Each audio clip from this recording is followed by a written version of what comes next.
Hai, Assalamualaikum warahmatullahi wabarakatuh. Bertemu kita dalam rancangan DNA Kewangan. Bersama saya Don dan Ashraf, Pandai Akal Kewangan.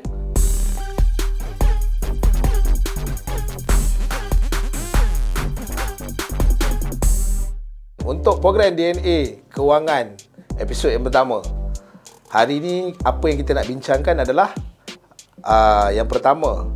Untuk episod yang pertama ni, kalau kita nak melabur, jangan main hentam je bro. Jadi kenapa kita tak boleh hentam promo, ataupun kenapa kita tak boleh sewenang-wenangnya melabur duit kita dalam keadaan ataupun di mana-mana instrumen. Benda penting yang kita perlu faham adalah dalam melabur ada risiko.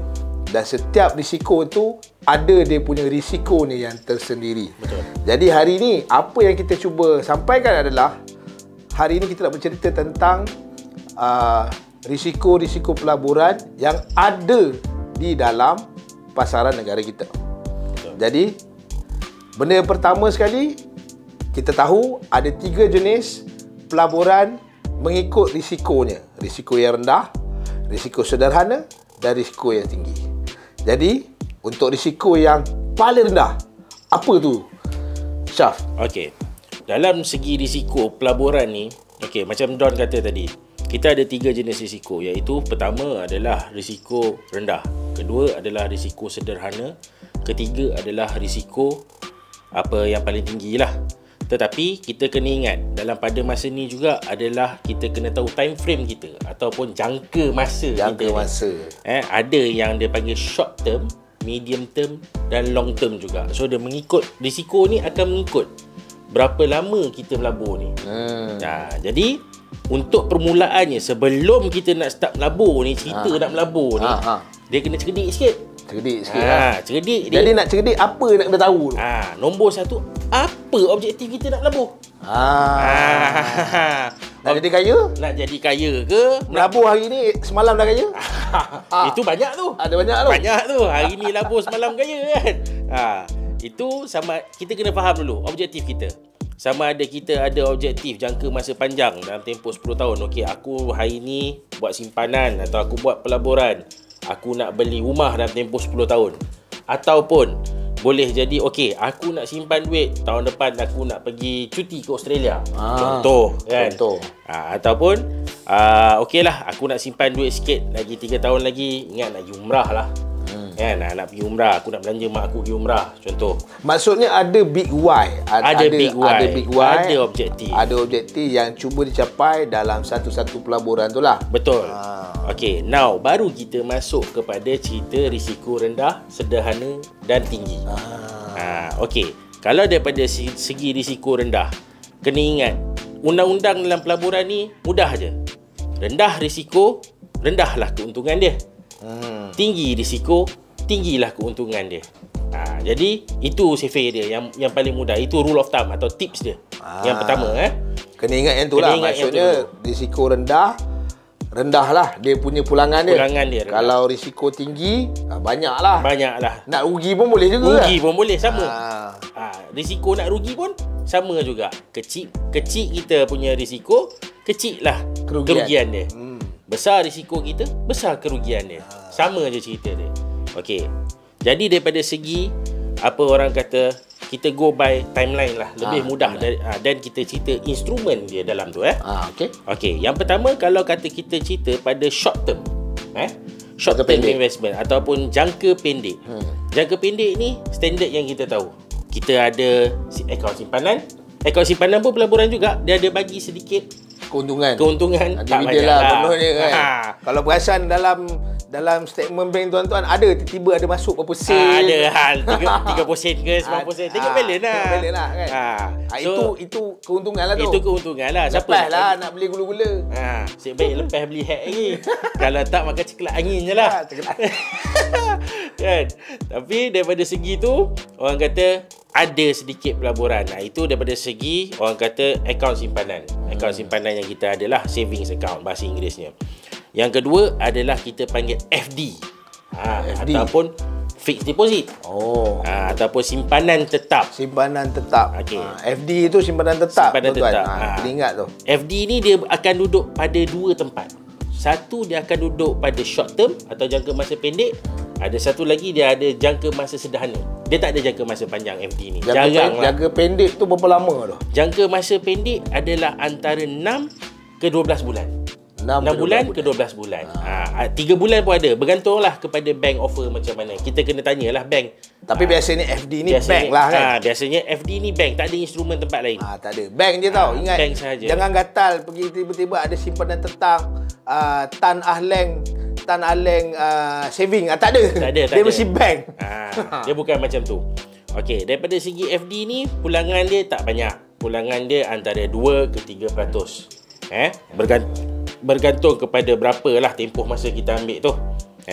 So ada bank dia akan bagi keuntungan lebih sikit, ada yang dia bagi kurang. Tapi secara puratanya antara 2 ke 3%. Lebih kurang tu. Okey, itu daripada segi simpanan tetap ni tadi. Yang ketiga adalah dia panggil money market. Ataupun di bawah unit trust kita ada money market tu lah. Kita panggil bahagian pasaran kewangan ni tadi. Dia pun bagi return lebih kurang macam FD jugalah.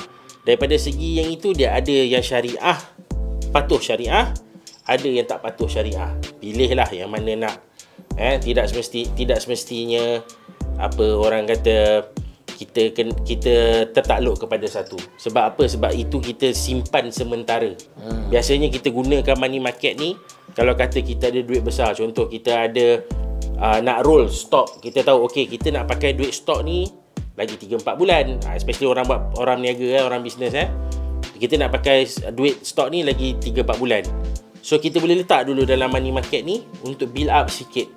Orang kata untung atas angin sikit lah. Pasal dia ada monthly rest.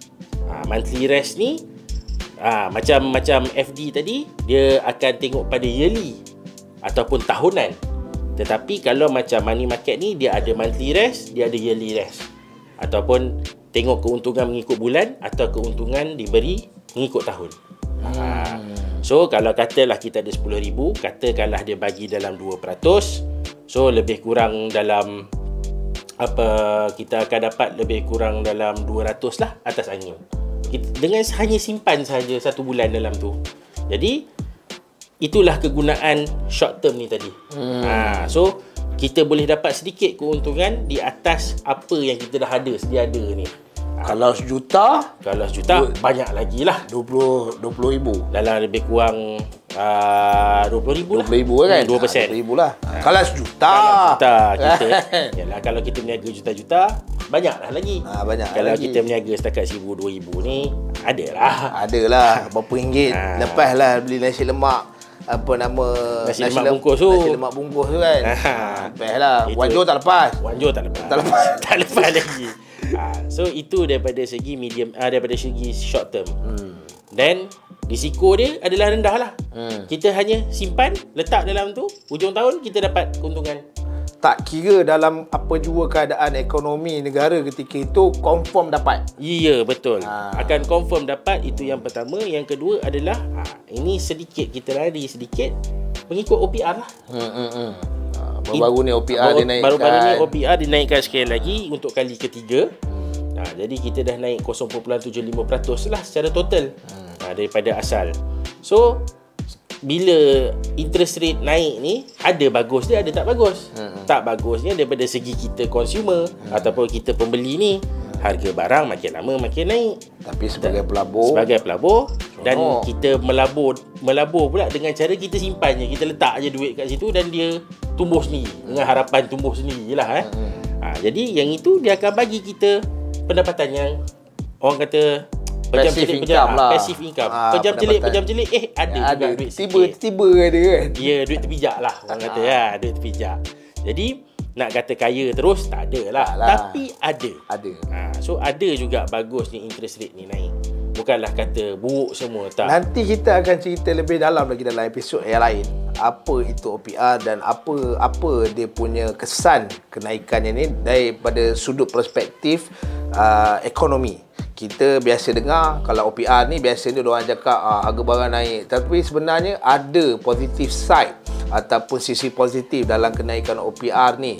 Kita kena faham benda tu. Later on kita akan, korang tunggu je, episod tu akan sampai untuk korang dan kita akan bincangkan isu OPR ni apa sebenarnya. Betul. Baik, kalau macam FD ni tadi, okey, itu jangka masa pendek. Mengikut time frame dia 6 bulan ke setahun. Betul. Kalau paling lama FD berapa lama? Boleh FD paling lama setahun ataupun maksimum 2 tahun. Bergantung lah. Tapi biasanya orang akan buat compounding lah. Kalau compounding ni maksudnya dia masuk 6 bulan, ada untung, dia campur untung, dia masukkan sekali lagi. Roll sekali lagi 6 bulan.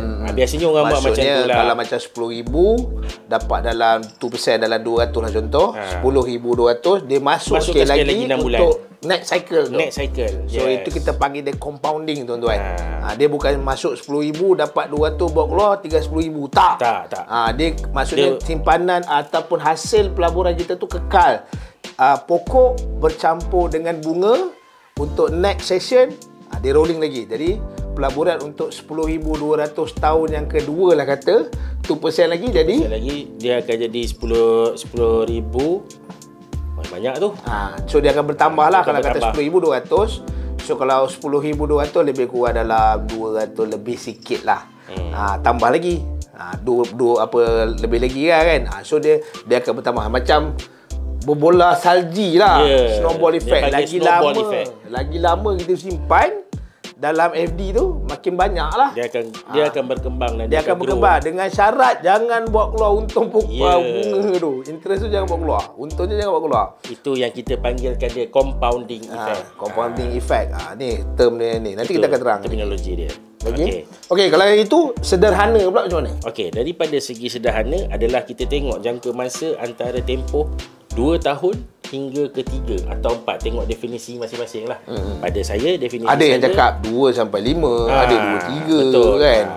Pada saya akan tengok definisi saya adalah 2 kepada 4. 2 tahun kepada 4 tahun. Jadi antara 2 tahun ke 4 tahun ni, medium term risk ni, biasanya kita akan tengok lah. Kita boleh beli contoh macam bond-bond kerajaan ni tadi. Kita beli bond-bond kerajaan. Ataupun kita boleh masuk balik dalam FD yang dia ada long term. Sedikit, dia panggil long term lah, tapi sebenarnya medium term lah. Antara 2 tahun ke 4 tahun ni tadi. So maksudnya daripada situ, kita boleh nampak, okey, ada FD yang menawarkan matangnya pada 6 bulan. Ada FD ada menawarkan matangnya pada 1 tahun. Dan ada FD yang dia matang dalam tempoh 2 tahun maksimum. Dia tak akan pergi lebih daripada tu. Kalau nak lebih, kita keluar balik, masuk balik lah. Biasanya setakat itu sahaja. Dan pada masa yang sama juga, kita ada unit amanah. Unit amanah ni dikelola oleh, dia panggil SC, Securities Commission. Securities Commission, di mana kita akan ada yang short term, medium term ni tadilah. Yang kita boleh masuk. Kalau kata kita tak mampu nak beli bond kerajaan, atau kita tak tahu mana nak beli bond kerajaan ni, kita boleh pergi beli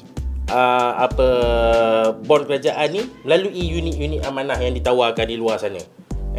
So dekat dalam tu, unit amanah ni dia akan invest ke dalam bond kerajaan ni tadi. Jadi dia akan bagi return biasanya antara 3% ke 4%. Ataupun mungkin boleh jadi rendah, 2% ke 4%. Biasanya 2 ke 4 atau 2 ke 5.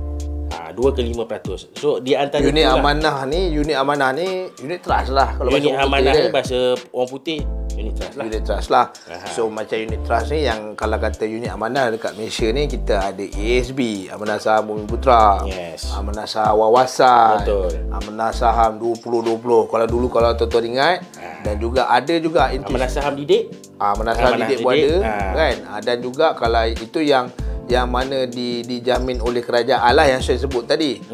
Yang satu lagi daripada institusi swasta. Betul. Contohnya macam Kenanga, Public Mutual,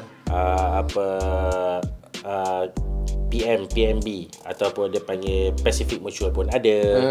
So ada banyak lah kat luar. Ada banyak kat luar. Kita boleh tengok, tuan-tuan boleh cari benda tu kat luar kan. So daripada situ diorang ada yang medium term ni tadi. So last kali kita akan last kali adalah risiko dia. Risiko. Kalau risiko medium term ni, dia tidak